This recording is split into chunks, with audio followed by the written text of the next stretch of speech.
My wife invited her ex to our housewarming party and gave me an ultimatum. Be mature or we're done.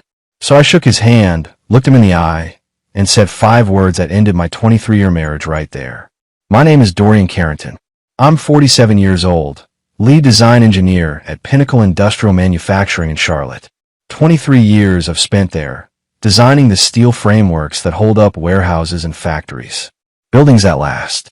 Foundations that don't fail. I thought I'd built the same thing at home. Nicole and I got married young. Me at 24, her at 23. 3 kids came along. Hannah 17 years ago, Nathan 10 years back, and Emma just 4 years ago. Big age gaps, but we made it work. Nicole climbed the corporate ladder fast, landed HR director at Pinnacle 5 years ago. Same company where I'd built my career. Power couple, people called us. 2 years ago, I bought us a house. 4-bedroom colonial in a quiet suburb. Paid cash, my name on the deed. Nicole said we'd add her later when we settled in. I didn't push it. Last month we finally moved in, and Nicole wanted to throw a housewarming party. That conversation happened on a Tuesday evening. I was in the garage sorting tools when Nicole walked in holding her phone and a glass of wine. She had that look, the one where she's already decided something and is just informing me. I've been thinking about the guest list for the housewarming, Nicole said, leaning against the workbench. I set down my drill. Okay, who are you thinking? The usual crowd. People from work, some neighbors, your brother. She paused, swirling her wine. And I invited Cameron. The name hit like a cold slap. Cameron Pierce. Her ex-boyfriend from college. The guy she called toxic and controlling when we first started dating. Cameron? Your ex-Cameron? Yes. Nicole took a sip, not meeting my eyes. He reached out a few months ago. We've been talking. He works at Pinnacle now, marketing department. Transferred in last quarter. My jaw tightened. He works at Pinnacle? Since when? Since March. I didn't mention it because I knew you'd overreact. Overreact? I said slowly. You've been talking to your ex for months. He works at our company. And you didn't think to mention it. Nicole's expression hardened. See? This is exactly what I mean. We're adults, Dorian. Cameron and I are friends now. That's it. I'm not letting your insecurity ruin our housewarming. The word stung. Nicole, this isn't about insecurity.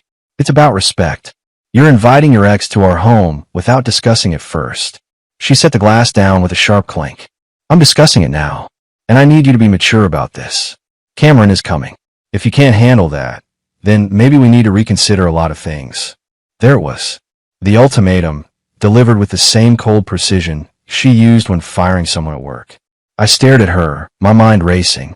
Part of me wanted to say, absolutely not. But another part, the part that had spent 23 years keeping the peace, hesitated. Fine, I heard myself say. He can come.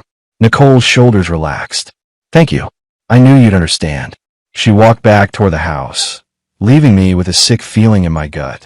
That night, lying in bed next to her, I realized I'd just crossed a line I couldn't uncross. I'd given permission for something I knew was wrong, but I didn't know yet just how wrong it was. The next morning, I told Nicole I needed to run errands. She barely looked up from her laptop, already deep in spreadsheets and emails. Hannah was at school, Nathan at soccer practice, and Emma was at daycare. The house was quiet, too quiet. I drove across Charlotte to a storage facility on the east side. Unit 237. I'd rented it 3 years ago when I started planning my exit strategy. Sounds paranoid, I know. But 23 years in manufacturing teaches you one thing. Always have backup systems. Always prepare for structural failure. The unit smelled like concrete and old cardboard. Inside were 3 bankers' boxes, each labeled with innocuous names. Tax records, 2019. Insurance files. Personal documents. Nobody would look twice. I pulled out the first box and opened it on the floor. The house deed sat on top. Original copy, solely in my name. I'd told Nicole we'd transfer it to joint ownership once we were settled, but I'd never filed the paperwork. The house was mine, fully paid, no mortgage, no claim she could make. Beneath that was the business documentation. 2 years ago, Nicole had pitched an idea, a consulting side business helping manufacturers improve their HR processes. She'd handle the marketing and client relations. I'd provide the technical expertise. Sounded good on paper. We set it up as an LLC. What Nicole didn't know was that I'd structure it carefully. The operating agreement listed me as sole member with full authority. She had access to the business account, sure, but I controlled the entity itself. Every contract, every client relationship, every asset was legally mine. I pulled out the bank statements next. Our joint account showed normal activity, mortgage payments, groceries, utilities. But there was another account, one I'd opened 5 years ago at a different bank. Every bonus, every overtime check, every consulting fee went there. Nicole never asked about the money because she assumed it all went into the joint account. It didn't. That separate account now held $240,000. The third item made my stomach turn. A manila envelope marked March-October. Inside were printouts. Screenshots from Nicole's laptop, the one that's synced to our shared iCloud account. She'd gotten sloppy 6 months ago, stopped logging out. Text messages between her and Cameron. Hundreds of them. Started casual in March, got progressively more intimate. Nothing explicitly sexual, but the emotional affair was clear as day. Inside jokes, late-night conversations, plans to meet for lunch that stretched into 3-hour blocks. One message from August stood out. Can't wait for the housewarming. Finally get to see you outside work without raising suspicion. Her reply, I know, just have to keep Dorian calm. He'll come around. I sat back against the concrete wall, reading through the exchanges. They'd been planning this for months. The housewarming wasn't just a party. It was theater, a way to normalize Cameron's presence, to make me look like the unreasonable one if I objected. The final document was a letter I'd written 3 weeks ago. Sealed envelope, my handwriting on the front. If I leave. Inside was a single page. Nicole, if you're reading this, I'm already gone. You wanted maturity. This is it. I'm not fighting, not arguing, not giving you the satisfaction of a scene. The house is mine. The business is mine. The accounts you don't know about are mine. You chose to disrespect our marriage, so I'm choosing to remove myself from it. The kids will understand eventually. You made me a placeholder while you chase something else. I'm done being someone's backup plan. Dorian. I sealed everything back up, locked the unit, and drove to my attorney's office. James Pritchard had handled my father's estate years ago. Solid guy, discreet, didn't ask questions he didn't need answered. Dorian, he said, shaking my hand. What brings you in? I set a folder on his desk. I need you to prepare divorce papers. Everything in here. Assets, accounts, documentation.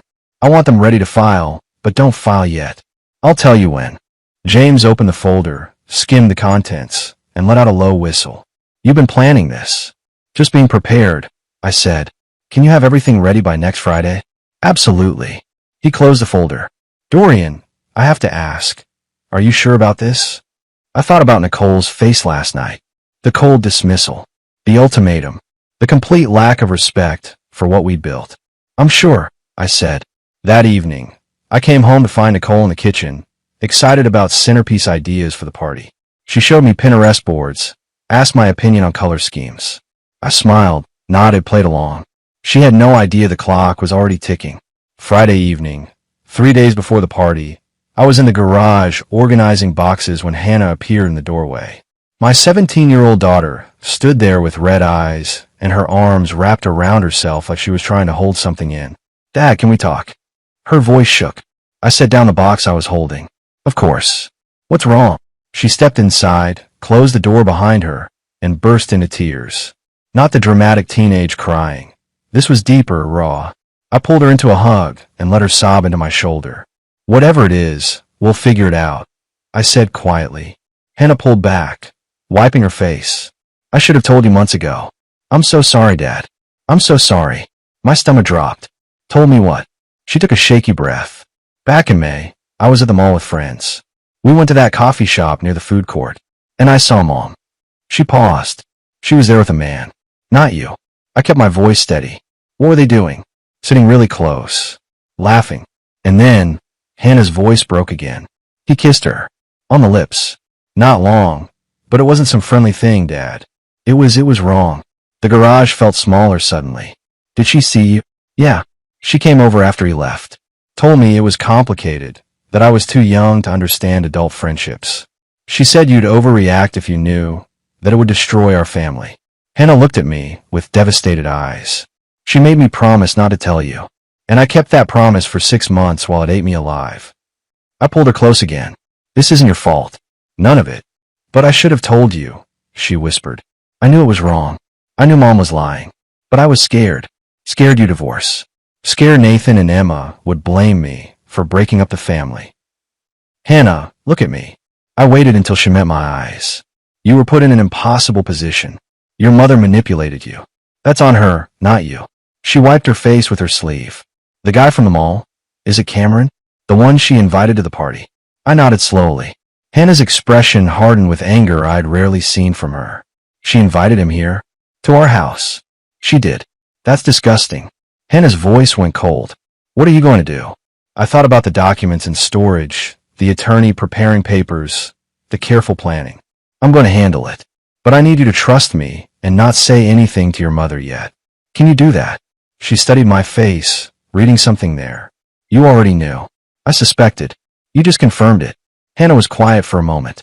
Dad, I don't want to see her hurt you anymore. Whatever you're planning, I'm on your side. Nathan will be too when he's old enough to understand. What about Emma? She's 4. She'll love whoever shows up for her. Hannah's voice was matter of fact. And based on last year, that's been mostly you. She was right. I've been the one doing bath time, bedtime stories, parent-teacher conferences. Nicole had been present but absent, always on her phone, always distracted. After the party, I said carefully, things are going to change. It might be hard for a while. Hannah nodded. Good. It should change. She doesn't deserve what you've given her. That night, I lay awake thinking about my daughter carrying that secret for 6 months. The weight of it. The guilt. Nicole had used our own child as an accomplice in her betrayal. That was the moment I stopped feeling conflicted about what I was planning. This wasn't just about me anymore. It was about showing my kids that self-respect isn't negotiable. That sometimes the strongest thing you can do is walk away. Sunday morning, Nicole was obsessing over party decorations. I was in the office, supposedly checking emails when I pulled up the folder James had sent over. Divorce papers, asset division, custody arrangements. Everything clean, everything airtight. I printed one page, the property settlement showing the house solely in my name, folded it neatly, and slipped it into my wallet. Soon, the day before the party, Nicole was a whirlwind of activity. Grocery runs, flower arrangements, rearranging furniture. She'd taken the day off work, completely absorbed in making everything perfect. I watched her from the kitchen doorway as she adjusted a centerpiece for the 3rd time. She was humming something, genuinely happy. Planning the party where she'd introduce her husband to her affair partner, like we were all civilized adults. Dorian, can you move the couch back about 6 inches? She called without looking at me. I want better flow for the space. I moved the couch. Perfect. She stepped back, admiring the living room like it was a magazine spread. Tomorrow's going to be amazing. I can feel it. Yeah, amazing. That afternoon, Nathan came home from soccer practice and found me in the garage. My 10-year-old son had been quieter lately, more withdrawn. I'd attributed it to puberty starting early, but now I wondered if he'd picked up on the tension. Dad, why is Mom so excited about this party? He asked, sitting on my workbench. She likes entertaining, I said carefully, showing off the new house. Nathan kicked his feet against the bench. Hannah's been weird too. She keeps looking at Mom like she's mad or something. Kids notice everything. Hannah's just stressed about college applications. He didn't look convinced but let it drop. Are you excited about the party? I thought about how to answer that honestly without revealing too much. I'm more interested in what happens after the party. Like what? Like getting back to normal. Just us as a family, without all the fuss. Nathan seemed to accept that. He hopped off the bench and headed inside, leaving me with my tools and my thoughts. That evening, I got a text from James. Everything's ready. Just say when. I replied, Sunday morning. I'll call you. Nicole came into the office while I was putting my phone away. Hey, I need you to pick up the wine order tomorrow morning. Giuseppe's Liquor on 5th Street. Should be ready by 9. Sure, I said. She lingered in the doorway. Thank you for being so supportive about all this. I know the Cameron thing was awkward at first, but I'm glad you came around. It means a lot that you trust me. The audacity of that statement nearly made me laugh. Trust her. After 6 months of lies, secret meetings, manipulating our daughter, she actually believed I'd bought her performance. Of course I trust you, I said, meeting her eyes. We're partners, right? She smiled, genuinely relieved. Right. Partners. After she left, I opened my laptop and pulled up the bank account she didn't know about. Transferred another $15,000 from our joint account. Payment for the party supplies she'd racked up on the credit card. Might as well move it now, before she noticed. Then I opened the iCloud messages again. New text from today. Cameron. Can't wait for tomorrow. Finally going to meet the famous Dorian. Nicole. Just be normal. He's been surprisingly cool about everything. Cameron. You sure he doesn't suspect? Nicole. He's clueless. Too busy with work and the kids to notice anything. I closed the laptop and sat in the dark office. Clueless. That's what she thought. That I was some oblivious fool sleepwalking through my own life while she orchestrated her exit. Tomorrow she'd learn different. Tomorrow Cameron would shake my hand, walk into my house, stand in the living room I'd paid for. And that's when I'd show them both exactly how clueless I wasn't. I pulled out my phone and texted Hannah, stay close to Nathan and Emma during the party tomorrow. When I leave, take them to Grandma's house. Don't ask questions, just go. She replied immediately. Okay. I love you, Dad. Love you too, sweetheart. Everything was in place. The paperwork ready, the assets secured, the exit planned. Nicole wanted her party. She was going to get it. Just not the way she expected. Saturday morning, party day. I woke up to Nicole already moving around the house like a tornado, checking lists and barking orders about ice and napkins. I made coffee and stayed out of her path. Hannah came downstairs early, gave me a knowing look, and took Nathan and Emma out for breakfast. Smart girl, getting them away from the chaos. Around noon, Nicole cornered me in the kitchen. She looked stressed, perfect hair slightly messy, still in her robe. Dorian, I need you to promise me something. I set down my coffee. What's that? Tonight, when Cameron gets here, I need you to be mature about this. Her voice had that edge again. No weird tension, no passive-aggressive comments. Just be normal. I looked at her carefully. Define mature. You know what I mean. Act like an adult. Be welcoming. Show him we're secure enough in our marriage that old relationships don't threaten us. The irony was almost beautiful. She was lecturing me about security while planning to parade her affair partner through our living room. And if I can't do that? I asked evenly. Nicole's expression hardened. Then maybe we need to have a serious conversation about our future. Because I'm not going to live with someone who's so insecure he can't handle me having male friends. There it was. The ultimatum delivered 12 hours before she'd regret it. I stepped closer, keeping my voice calm. Let me make sure I understand. You want me to welcome your ex-boyfriend, the one you've been secretly meeting with for months, into the house I bought and paid for. And if I don't play along with that, you're threatening our marriage. She blinked, caught off guard by my directness. I haven't been secretly meeting anyone. We work together. And yes, we've had lunch a few times. That's what colleagues do. Colleagues. I nodded slowly. Is that what we're calling it? What's that supposed to mean? I could have thrown the evidence at her right then. The screenshots, the texts, Hannah's testimony. Could have watched her face crumble as the lies fell apart. But I held back. Nothing, I said. You want me to be mature? I'll be mature. Nicole studied me suspiciously. You're being weird. I'm being exactly what you asked for. I picked up my coffee and walked away, leaving her standing in the kitchen looking unsettled. That afternoon, guests started arriving around 5. The house filled quickly. Co-workers from Pinnacle, neighbors, some of Nicole's college friends. She worked the room like a politician, laughing and hugging people, playing the perfect hostess. I stayed near the kitchen, nursing a beer and watching. Hannah kept Nathan and Emma occupied in the backyard. My daughter caught my eye once and mouthed, when I held up 6 fingers. 6:30. That's when Cameron was supposed to arrive. At 6:20, Nicole came over. He just texted. He's 5 minutes away. Okay, I said simply. She looked at me, suspicious again. You're really okay with this? I met her eyes. Nicole, I promised you I'd be mature. Have I ever broken a promise to you? That seemed to satisfy her. She actually smiled, relieved, and touched my arm. Thank you. This means a lot. The doorbell rang at 6:28. Nicole practically ran to answer it. I set down my beer and walked toward the entrance, positioning myself where I could see everything clearly. Cameron Pierce walked in wearing designer jeans and a fitted shirt that probably cost more than my work boots. Tall, confident, the kind of guy who'd never done manual labor in his life. He hugged Nicole, too long, too familiar, and said something that made her laugh. Then Nicole turned, spotted me, and waved me over. Cameron, this is my husband, Dorian. Cameron extended his hand, smile wide and fake. Dorian, finally. Nicole's told me so much about you. This house is incredible, man. You've got great taste. I looked at his hand, looked at Nicole's expectant face, looked at the dozen people nearby, watching this introduction. Then I shook his hand and leaned in close enough that only he could hear.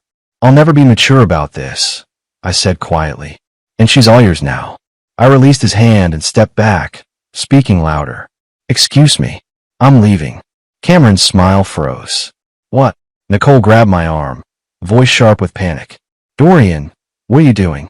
I looked down at her hand, then at her face. You wanted maturity. This is it. You invited him. He's here. But I'm not staying in my own house to watch you disrespect me. The room went silent.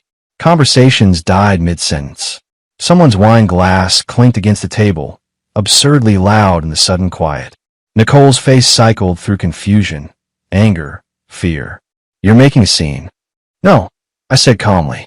You made the scene when you invited your affair partner to our housewarming. I'm just removing myself from it. Her eyes went wide. We're not. I pulled out my phone, opened the screenshots folder, and held it where she could see. Text messages. Dates. Times. Her messages to Cameron from 3 hours ago. Can't wait to see you tonight. Deep doesn't suspect a thing. Nicole's face went white. Cameron took a step back, looking between us. Look, man, I think there's been a misunderstanding. No misunderstanding, I said, not looking at him. You can have her. The house is mine. The business is mine. Everything she thought we built together was actually just mine, and she was a guest. I pulled an envelope from my jacket pocket and handed it to Nicole. Divorce papers. My attorney will contact yours Monday morning. Don't bother fighting the asset division. You won't win. Nicole opened the envelope with shaking hands, scanning the first page. Her face went from white to gray. The house, you can't. It's in my name. Always has been. You wanted to add yourself later, remember? I looked around at the guests, all frozen and watching. Sorry to ruin the party, folks. But my soon-to-be ex-wife decided to use our housewarming to introduce me to the man she's been cheating with. Seemed like a good time to correct that situation. Someone near the back whispered, "Oh my God." I spotted Hannah in the hallway, already holding Emma's hand with Nathan beside her. She nodded once. I nodded back. Hannah's taking the kids to my mother's, I said to Nicole. You can see them when we work out custody arrangements. Through lawyers. Dorian, please. Nicole's voice cracked. Can we just talk about this privately? We could have talked 6 months ago when you started seeing him. We could have talked when you invited him here. But you chose this. I gestured at the room, full of witnesses. So now everyone knows exactly who you are. I turned to Cameron, who looked like he wanted to disappear into the floor. Good luck with her. Hope you've got a prenup lined up, because she's going to need a new meal ticket. Then I walked to the door. Behind me, Nicole was crying. Someone, sounded like her friend Maya, was asking what the hell was going on. Cameron was trying to explain himself to someone else. I didn't care. Didn't look back. Outside, I climbed into my truck and sat for a moment. My hands weren't shaking. My heart was steady. I felt calm for the first time in months. Hannah's car pulled out with Nathan and Emma inside. She followed me as I drove to my mother's house across town. Inside, Mom took one look at my face and said, "Finally. You knew. Mothers always know. Been waiting for you to stand up for yourself." She hugged me tight. "You did good, son." That night, lying in my childhood bedroom with my kids asleep down the hall, I got a series of texts. "Nicole, please come home so we can talk." "Nicole, you humiliated me in front of everyone." "Nicole, I made a mistake but we can fix this." "Nicole, Dorian, please. I love you." I deleted every message without responding. Then one from Hannah. "I'm proud of you, Dad." "We all are." That one I kept. Monday morning, I met with James at his office to finalize the divorce filing. He spread the documents across his desk like a battle plan. Nicole's attorney contacted me over the weekend. James said, "Daniel Foster, good lawyer, but he's working with nothing. Once he sees the asset documentation, he'll advise her to settle." "What's she asking for?" "Half of everything. The house, your retirement accounts, the business, spousal support." James smiled grimly. She actually thinks she's entitled to the life you built. What are we offering? Nothing. She gets her personal belongings and whatever's in the joint checking account. Currently about $8,000. He slid a document toward me. The house was purchased before marriage with separate funds. Yours. The business LLC lists you as sole member. Your retirement accounts were established before you met her and funded entirely by you.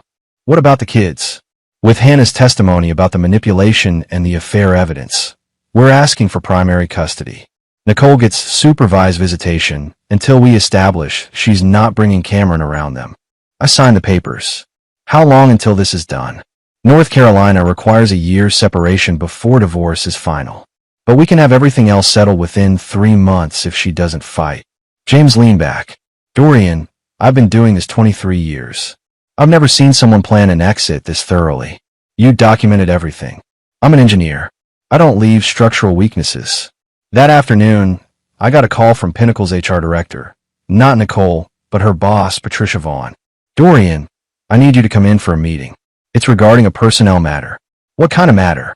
I'd rather discuss it in person. Can you come by tomorrow morning? I showed up at 8, wearing my work clothes, steel-toed boots and all. Patricia met me in a conference room with another HR rep I didn't recognize.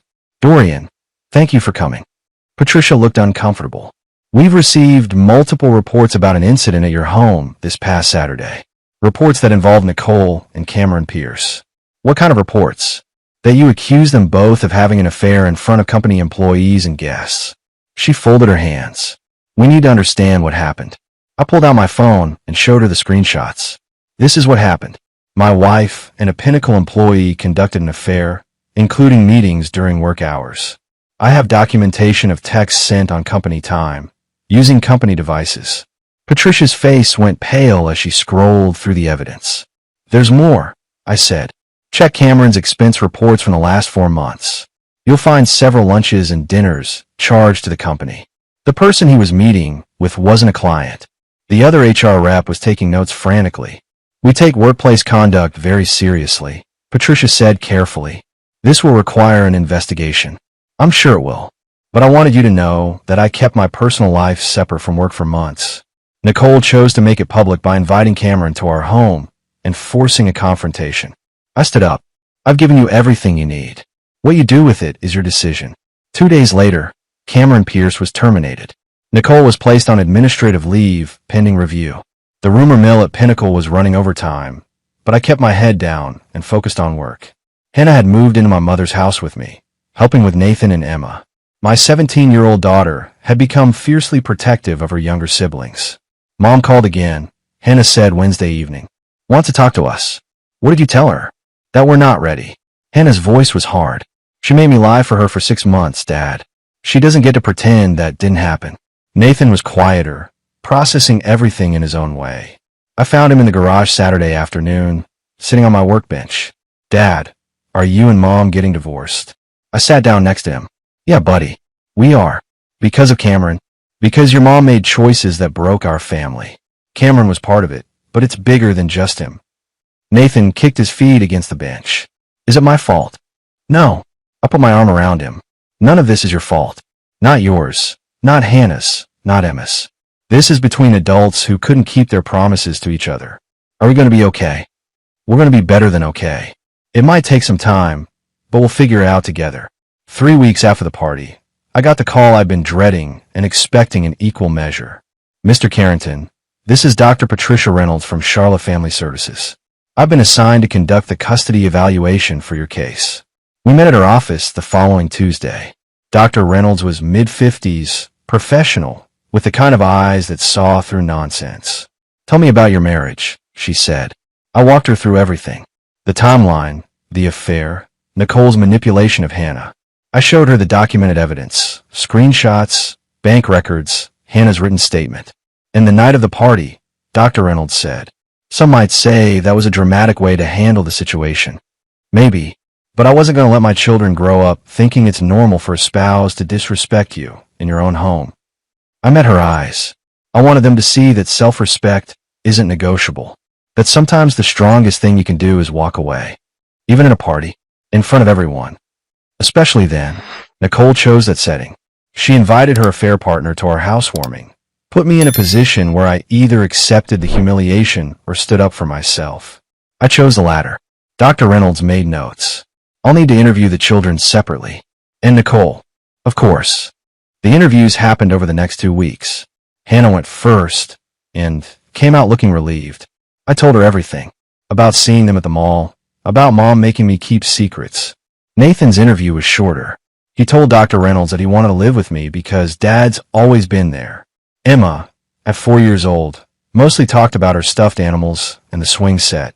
But when asked who took care of her, she said, Daddy, without hesitation. Nicole's interview apparently didn't go well. James got a call from her attorney the day after. They want to settle, James said. She'll accept your custody proposal and won't contest the asset division. What changed? The custody evaluator's preliminary assessment wasn't favorable, and Daniel Foster finally explained to Nicole that her affair partner being a Pinnacle employee who got fired creates serious problems for her credibility. So she's giving up? She's being realistic. The alternative is a trial where all of this becomes public record. Her career at Pinnacle is already hanging by a thread. She can't afford more exposure. The settlement came through 4 weeks later. I got primary custody with Nicole having visitation every other weekend. The house, the business, the retirement accounts, all confirmed as separate property. She got the joint checking account and her car. Nicole signed the papers without a word. The day the agreement was finalized, I took the kids to their favorite restaurant. Nathan ordered a burger bigger than his head. Emma got chicken fingers, and Hannah, my brave, strong daughter, ordered steak. Are we celebrating? Nathan asked. We're acknowledging that a hard chapter is over, I said. And we're starting a new one. Hannah raised her water glass. To better chapters. We clinked glasses, soda for Nathan, apple juice for Emma. That night, tucking Emma into bed, she looked up at me with those big eyes. Is Mommy sad? Probably, I said honestly. Because you don't live together anymore. Because she made mistakes, and now she has to live with the consequences. Emma thought about that. Do you still love her? I chose my words carefully. I love who I thought she was. But that person doesn't exist anymore. Oh, Emma hugged her stuffed rabbit. I love you, Daddy. Love you too, sweetheart. 2 months after the party, I got a text from an unknown number. When I opened it, I saw it was from Cameron. For what it's worth, I didn't know she was going to invite me to your house. She told me you two were separated and just keeping up appearances for the kids. I'm not trying to make excuses. Just wanted you to know I'm not proud of how this went down. I stared at the message for a long moment. Part of me wanted to respond, to tell him exactly what I thought. But another part, the part that had already moved on, realized he wasn't worth the energy. I blocked the number without replying. 4 months after the party, I sat in James's office reviewing the final divorce decree. Everything was settled. Custody, assets, everything. All that remained was the mandatory separation period. Nicole's attorney reached out yesterday. James said, she's asking if you'd be willing to do mediation for the kids' sake. Work out a more flexible visitation schedule. What do you think? I think she's realizing that supervised every other weekend isn't sustainable long-term. And honestly, the kids are doing well. Hannah's thriving. Nathan's grades improved. Even Emma seems more stable. He leaned back. If you want to be generous, you could agree. If not, hold the line. I thought about Nathan asking if we had to keep seeing her. About Hannah's anger at being manipulated. About Emma calling me at bedtime every night, even on Nicole's weekends. No mediation, I said. The custody arrangement stands as written. If she wants modifications down the road, she can petition the court and show she's made real changes. James nodded. I'll let them know. That weekend, I moved into a new house. Not the colonial I'd built my marriage in. I'd sold that to a nice family from Ohio for $20,000 over asking. This was a ranch-style place with 4 bedrooms, a big backyard, and enough space for the kids to spread out. Hannah claimed the bedroom with the bay window. Nathan wanted the one closest to the garage. Emma picked the room with purple walls because it's like a princess castle. We spent Saturday unpacking boxes and assembling furniture. Hannah helped me mount the TV while Nathan organized the garage tools. Emma supervised from the couch, offering commentary like that picture's crooked, and Daddy, you're doing it wrong. By Sunday evening, the house felt like home, more than the colonial ever had. That night, tucking Emma into bed in her purple room, She asked, "Are you happy now, Daddy?" The question caught me off guard. "What makes you ask that? You smile more. You're not tired all the time like before." Out of the mouths of babes. "Yes, sweetheart. I'm happy now." "Good." She hugged her stuffed rabbit. "Me too." Monday morning, I got a call from Patricia Vaughn at Pinnacle. "Dorian, I wanted to let you know that Nicole submitted her resignation effective 2 weeks from today. She's leaving. Given the circumstances and the investigation findings, we felt it was appropriate. She wasn't terminated, but strongly encouraged to pursue opportunities elsewhere." Patricia paused. "I also want to say that your professionalism throughout this situation has been exemplary. You've never let personal matters interfere with your work. I try to keep things separate. Not everyone can do that. Your next performance review is going to reflect your dedication." After the call, I sat at my desk thinking about Nicole. She'd lost her job, her marriage, her home, primary custody of her kids, all because she couldn't keep her promises. Part of me felt bad for her, but a larger part remembered Hannah's tears, Nathan's confusion, Emma asking why Mommy didn't live with us anymore. Actions have consequences. Nicole was learning that the hard way. That evening, Nathan asked if he could talk to me privately. We sat on the back porch while Hannah and Emma watched a movie inside. "Dad, I need to tell you something." He looked nervous. "About a year ago, maybe longer, I heard Mom on the phone late at night. I got up to get water, and she was in her office. The door was open a little. My stomach tightened. 'What did you hear?' She was laughing. Like, really happy laughing. And she said something like, 'I can't wait to see you,' and Dorian doesn't pay attention anyway." Nathan's voice was small. I didn't know what it meant then, but now I do. I pulled him into a hug. That must have been scary to carry around. I thought maybe I misheard, or it was just work stuff. He pulled back. "But it wasn't, was it?" "No, buddy, it wasn't. I should have told you. You were 10 years old. That wasn't your responsibility." I look him in the eye. "None of this was your job to fix or prevent. Your mother made her choices. That's on her. Not you, not Hannah, not anyone but her." Nathan nodded slowly. "Are we going to be okay?" "We already are okay, and we're going to keep getting better." Later that night, after the kids were asleep, I stood in my new kitchen drinking coffee and looking out of the backyard. The swing set I'd installed last weekend. The garden Hannah wanted to start in spring. The basketball hoop Nathan had asked for. This was home. This was family. Not perfect, but honest. Not what I'd planned, but what we'd built from the ruins. My phone buzzed. Text from an unknown number. Against my better judgment, I opened it. "Dorian, it's Nicole. I know I'm not supposed to contact you directly, but I needed to say this. I'm sorry. For everything. I destroyed the best thing I ever had because I was selfish and stupid. I don't expect forgiveness. I just wanted you to know that I see it now. What I had, what I threw away.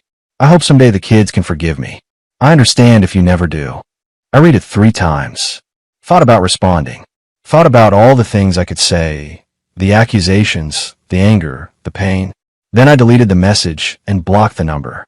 She didn't deserve my forgiveness, and I didn't need to give it to move forward. 8 months after the party, life had settled into a new rhythm. Hannah was preparing for college. She'd gotten early acceptance to North Carolina State with a partial scholarship. Nathan had joined the middle school robotics team and was thriving. Emma had started kindergarten and made friends with half her class in the first week. I'd been promoted to senior design engineer at Pinnacle with a substantial raise. The extra money went into college funds for the kids and a renovation budget for the house. The divorce was finalized in October. Nicole and I were officially done. She'd moved to Winston-Salem for a new job, something in recruiting. The distance meant she saw the kids less frequently, but the visits were slowly becoming less supervised as she proved she could maintain boundaries. Hannah went to see her once, came back quiet. When I asked how it went, she said she cried a lot, apologized for everything. I told her I wasn't ready to forgive her yet, maybe not ever. She said she understood. How do you feel about that? Relieved, mostly. Like I don't have to pretend anymore. Hannah looked at me. Is that terrible? No, sweetheart. That's honest. Nathan still struggled with it. Some days he wanted to talk to Nicole. Other days he didn't want to hear her name.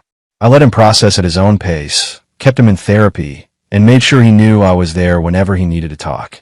Emma, resilient as ever, adapted. She talked to Nicole on video calls every few days, kept her updated on kindergarten adventures, showed her artwork. The innocence of being 5 years old meant she could maintain a relationship without carrying the weight of betrayal. December brought snow and the holidays. We decorated the new house together, putting up a tree in the living room and lights along the porch. Hannah invited her boyfriend over for dinner, a polite kid named Travis who was terrified of me until Nathan made a joke and broke the tension. On Christmas morning, we opened presents in our pajamas. Emma got the art supply she'd been begging for. Nathan unwrapped a new gaming console with appropriate amounts of teenage enthusiasm. Hannah opened an envelope containing a check for her first semester textbooks and cried, "Dad, this is too much." "It's exactly enough," I said. "You've been strong for this family all year. Let me do this for you." After the kids went to bed that night, I sat alone in the living room looking at the tree. Thought about where we'd been a year ago. Me sleeping in the guest room of my mother's house. Kids confused and hurting, future uncertain. Now we had stability. We had peace. We had each other. My phone buzzed. Text from James. "Merry Christmas. Hope you and the kids are doing well." I replied, "We are. Better than well. Thank you for everything. You did the hard part. I just did the paperwork." But he was wrong. The hard part wasn't the legal battle or the custody fight. The hard part was choosing self-respect over comfort. Walking away from someone I'd loved for 23 years because staying would have taught my kids that disrespect was acceptable. The hard part was showing them that sometimes love means letting go. New Year's Eve, I took the kids to my mother's house for dinner. She'd been our rock through everything, housing us, watching the kids, offering wisdom without judgment. "You look good, son," she said while we cleaned up after dinner. "Lighter." "I feel lighter. That woman nearly broke you. I'm glad you got out when you did." "Me too, Mom." She hugged me tight. "Your father would be proud. He always said a man's worth isn't in what he tolerates, but in what he refuses to accept." Later, watching the ball drop on TV with 3 sleeping kids sprawled around me, I thought about the year ahead. Hannah graduating and heading to college. Nathan entering high school. Emma growing up faster than I could track. A year ago, I'd been planning a housewarming party that would destroy my marriage. Now I was planning a future built on honesty and strength. My phone buzzed one last time. Unknown number. I almost ignored it. Then curiosity won. "Happy New Year, Dorian. I heard about your promotion. You deserve it. I hope you and the kids are happy. That's all I ever really wanted for you, even if I destroyed it myself. Take care." N. I stared at the message for a long moment. Thought about Nicole in Winston-Salem, alone on New Year's Eve, reaching out to the family she'd lost. Then I deleted the message, turned off my phone, and pulled Emma closer as she slept on my shoulder. Some bridges you burn. Some you just stop crossing. Either way, you keep moving forward. And we were moving forward just fine.